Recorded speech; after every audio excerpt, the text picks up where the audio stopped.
دوستوں، قوم عاد اور قوم سمود دنیا کی تاریخ میں دو ایسی قومیں گزری ہیں جن کو اللہ تعالیٰ نے بے پناہ طاقت سے نوازا تھا۔ ان کی طاقت کا کوئی بھی مقابلہ نہیں کر سکتا تھا۔ یہ قوم دنیا کی لمبی ترین قوم تھی۔ ان کے جیسی قوم نہ تو ان سے پہلے آئی اور نہ ہی ان کے بعد آج تک اللہ تعالیٰ نے پیدا فرمائی۔ دوستو، آج کی اس ویڈیو میں ہم قوم سمود کے بارے میں بات کریں گے، جو قوم عاد کے بعد آباد ہوئی۔ لیکن اس سے پہلے اگر آپ نے ابھی تک ہمارے چینل کو سبسکرائب نہیں کیا تو کر لیں، تاکہ ہر نیو آنے والی اسلامی ویڈیو آپ تک پہنچ سکے۔ تو چلیں شروع کرتے ہیں ٹائم کو بغیر ضائع کیے۔ دوستو، قوم عاد دنیا کی پہلی طاقتور ترین قوم تھی۔ اس نے اللہ تعالیٰ کی نافرمانیاں کرنا شروع کر دی تو اللہ تعالیٰ نے اس قوم پر اپنا دردناک عذاب نازل فرمایا اور اس قوم کو ہلاک و برباد کر دیا۔ اسی طرح قوم عاد کی ہلاکت کے بعد ایک دوسری قوم وجود میں آئی جس کو قوم سمود کہا جاتا ہے۔ قوم سمود قوم عاد ہی کی نسل سے تھی اور یہ دنیا کی دوسری طاقتور ترین قوم تھی، اور یہ عاد کے چھوٹے بھائی سمود کی نسل میں سے تھی، جس کو قوم سمود کہا جانے لگا۔ یہ قوم حجر کے علاقے میں آباد تھی اور آہستہ آہستہ یہ قوم پھیلتی چلی گئی۔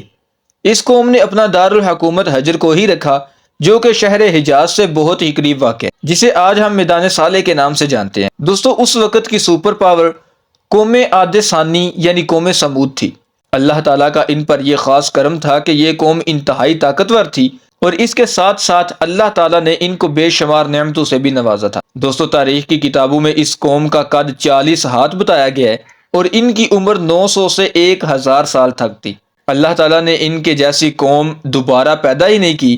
یہ ایسی قوم تھی جن کو کوئی بیماری نہیں لگتی تھی اور نہ ہی ان کے لوگ جلدی بوڑھے ہوتے تھے۔ یہ لوگ ہمیشہ جوان اور تندرست ہی رہتے تھے۔ دوستو، قوم سمود کی ایک نمایاں خوبی یہ بھی تھی کہ اگر ان کا کوئی مرد اپنی عورت سے ایک مرتبہ بھی ہم بستری کر لیتا تو وہ عورت ایک ہی بار میں حاملہ ہو جاتی۔ یہی وہ خوبی تھی جس کی وجہ سے یہ قوم اتنی جلدی بہت زیادہ پھیل گئی۔ لیکن ان ساری نعمتوں کے باوجود بھی یہ کون سے گناہ میں پڑ گئی کہ اللہ تعالیٰ نے ان کو صفحہ ہستی سے مٹا دیا۔ دوستو، اللہ تعالیٰ نے ان کے گھروں کو آج بھی لوگوں کی عبرت کے لیے صحیح و سالم رکھا ہے۔ یہ لوگ بڑے بڑے پہاڑوں میں رہا کرتی تھی۔ یہ لوگ پہاڑوں کو تراش کر ان کے اندر اپنے محلات بناتی تھی۔ یہ لوگ اپنی طاقت، اپنے خوبصورت محلات اور نعمتوں کی وجہ سے غرور و تکبر میں پڑ گئی اور اللہ تعالیٰ کی نافرمانیاں کرنے لگی، اور اللہ تعالیٰ کی وحدانیت کو چھوڑ کر اپنے ہاتھوں سے تراشے ہوئے پتھروں کی عبادت کرنے لگی۔ اور یہ بات بھی بلا بیٹھے کہ کچھ ہی عرصہ پہلے اللہ تعالیٰ نے انہی کی قوم پر انہی گناہوں کی وجہ سے اپنا دردناک عذاب نازل فرمایا تھا۔ دوستو، اللہ تعالیٰ نے اس قوم کی طرف اپنے پیارے نبی حضرت صالح علیہ السلام کو حق کی راہ دکھانے کے لیے اور ڈر سنانے کے لیے بھیجا۔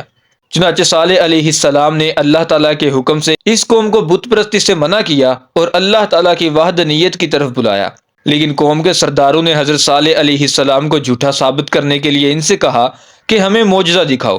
انہوں نے کہا کہ آج تک جو بھی نبی آیا وہ اپنے ساتھ کوئی نہ کوئی معجزہ لے کر آیا، تو اگر تم اللہ کے سچے نبی ہو تو ہمیں کوئی معجزہ دکھاؤ۔ تو حضرت صالح علیہ السلام نے ان سرداروں سے پوچھا کہ آپ لوگ کون سا معجزہ دیکھنا چاہتے ہو؟ تو اس قوم کے سردار کہنے لگے کہ یہ جو سامنے چٹان ہے، اس سے ایک ایسی اونٹنی نکل کر آئے جو آتے ہی بچے کو جنم دے دے اور وہ ہم سب کے لیے دودھ دے، اور وہ دنیا کی خوبصورت اونٹنی ہو، اور اس کے ساتھ ساتھ وہ ایسی اونٹنی ہو جس کا کوئی ماں باپ نہ ہو۔ تو حضرت صالح علیہ السلام نے اللہ تعالیٰ کی بارگاہ میں دعا کی تو ان کے دیکھتے ہی دیکھتے پہاڑ میں سے ایک خوبصورت حاملہ اونٹنی نکلی اور بچے کو جنم دیا، اور اس نے اتنا دودھ دیا کہ سب نے پیٹ بھر کر دودھ پی لیا۔ لیکن اس کے باوجود بھی دودھ ابھی تک موجود تھا۔ لیکن یہ دیکھ کر وہ ایمان لانے کی بجائے کہنے لگے کہ یہ سراسر جادو ہے، اور اسی طرح وہ اپنے کفر پر ڈٹے رہے۔ چنانچہ اس قوم کے کچھ لوگوں نے اونٹنی کو نقصان پہنچانے کی کوشش کی، تو حضرت صالح علیہ السلام نے ان سے کہا کہ یہ اللہ تعالیٰ کی بھیجی ہوئی اونٹنی ہے، تو اس اونٹنی کو اللہ تعالیٰ کی زمین میں چھوڑ دو اور اسے کسی قسم کی تکلیف نہ دینا، ورنہ اللہ تعالیٰ کا دردناک عذاب تمہیں پکڑ لے گا۔ تو اسی طرح وہ اونٹنی ان کے کھیتوں میں چرنے لگی اور ان کے چشموں کا سارا پانی پی جاتی۔ تو یہ دیکھ کر ان لوگوں نے صالح علیہ السلام کو شکایت کی کہ یہ چشمے کا سارا پانی پی جاتی ہے، ہم کو پانی نہیں ملتا۔ تو یہ سن کر حضرت صالح علیہ السلام نے ان کے لیے دن مقرر کر دیے اور چشمے کے پانی کو بانٹ دیا، اور ایک دن اس اونٹنی کے لیے مقرر کر دیا اور دوسرا دن قوم سمود کے لیے مقرر ہو گیا۔ دوستو، جس دن وہ اونٹنی پانی پیتی وہ دودھ بھی زیادہ دیتی۔ اسی طرح وہ لوگ اس اونٹنی سے تنگ آ گئے، کیونکہ جس دن وہ اونٹنی پانی پیتی تو وہ چشمہ خشک ہو جاتا، ان لوگوں کے لیے پانی نہ ملتا۔ ان سرداروں میں سے ایک سردار کی 2 بیٹیاں تھیں، تو اس نے حضرت صالح علیہ السلام کے بیٹوں کو لالچ دیا کہ اگر تم اس اونٹنی کو قتل کر دو تو میں تمہیں اپنی 2 بیٹیاں خوبصورت انعام میں دے دوں گا۔ تو وہ نبی کی اولاد میں سے تھے، اسی لیے وہ اس جال میں نہ پھنسے۔ اس کے بعد اس نے پوری قوم میں یہ اعلان کر دیا کہ جو بھی شخص اس اونٹنی کو قتل کرے گا میں اس کو اپنی بیٹیاں دوں گا۔ یہ اعلان سنتے ہی اس قوم کے 2 افراد جن کا نام مسعد بن ابن دہر اور قیدار بن سالف تھا، ان دونوں بدبختوں نے اسی رات اس اونٹنی کو ذبح کر دیا۔ اور اس کے بعد وہ نافرمان قوم حضرت صالح علیہ السلام سے کہنے لگی کہ اگر تم سچے نبی ہو تو ہم پر وہ عذاب نازل کرو جس سے ہمیں ڈراتے ہو۔ تو حضرت صالح علیہ السلام رونے لگے اور چلے گئے۔ تو ان لوگوں نے صالح علیہ السلام کو بھی قتل کرنے کا منصوبہ بنایا۔ تو حضرت صالح علیہ السلام نے ان سے کہا، اب تم کو اللہ تعالیٰ کے دردناک عذاب سے کوئی نہیں بچا سکتا۔ تو ان لوگوں میں سے 9 افراد نے صالح علیہ السلام کو قتل کرنے کا منصوبہ بنایا اور ایک پہاڑ کے پیچھے چھپ کر صالح علیہ السلام کا انتظار کرنے لگے۔ لیکن اللہ تعالیٰ کی قدرت ایسی ہوئی کہ ان پر پتھروں کی بارش برسا دی، جس کی وجہ سے وہ مارے گئے اور صبح ان کی لاشوں کو لوگوں نے دیکھا۔ تو حضرت صالح علیہ السلام نے کہا کہ اگر تم اب بھی ایمان نہیں لاتے تو تمہارے پاس 3 دن باقی بچے، جتنی چاہے عیش و عشرت کر لو۔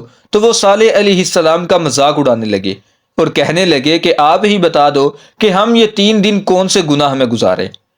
تو 3 دن بعد ایک خوفناک چیخ آسمانوں سے نکلی، جس کی وجہ سے تمام قوم سمود کے کانوں کے پردے پھٹ گئے، اور جو شخص جہاں کھڑا تھا وہیں گر کر تڑپ تڑپ کر مرنے لگا۔ اور اس کے بعد اللہ تعالیٰ نے ایک ایسا خوفناک زلزلہ بھیجا جس کے سبب ان کے گھروں کو ہی ان پر گرا دیا گیا۔ اسی طرح وہ ساری قوم اس روئے زمین سے ختم کر دی گئی۔ لیکن جو لوگ ایمان لائے تھے حضرت صالح علیہ السلام کے ساتھ ان لوگوں کو بچا لیا گیا۔ دوستو آخر میں دعا ہے کہ اللہ تعالیٰ ہمیشہ ہمیں غرور، تکبر اور حسد سے محفوظ رکھے، اور اللہ تعالیٰ ہمیں ہمیشہ نیک اعمال کرنے کی توفیق عطا کرے، آمین۔ تو دوستو آئی ہوپ کہ آپ کو یہ ویڈیو ضرور پسند آئی ہوگی۔ تو اگر آپ اسی طرح کی انٹرسٹنگ ویڈیو دیکھنا اور سننا پسند کرتے ہیں تو چینل کو سبسکرائب کریں۔ Thanks for watching this video. اب ہم ملتے ہیں اسی طرح کی نیو انٹرسٹنگ ویڈیو میں، تب تک کے لیے اپنا بہت سا خیال رکھیے گا۔ اللہ حافظ۔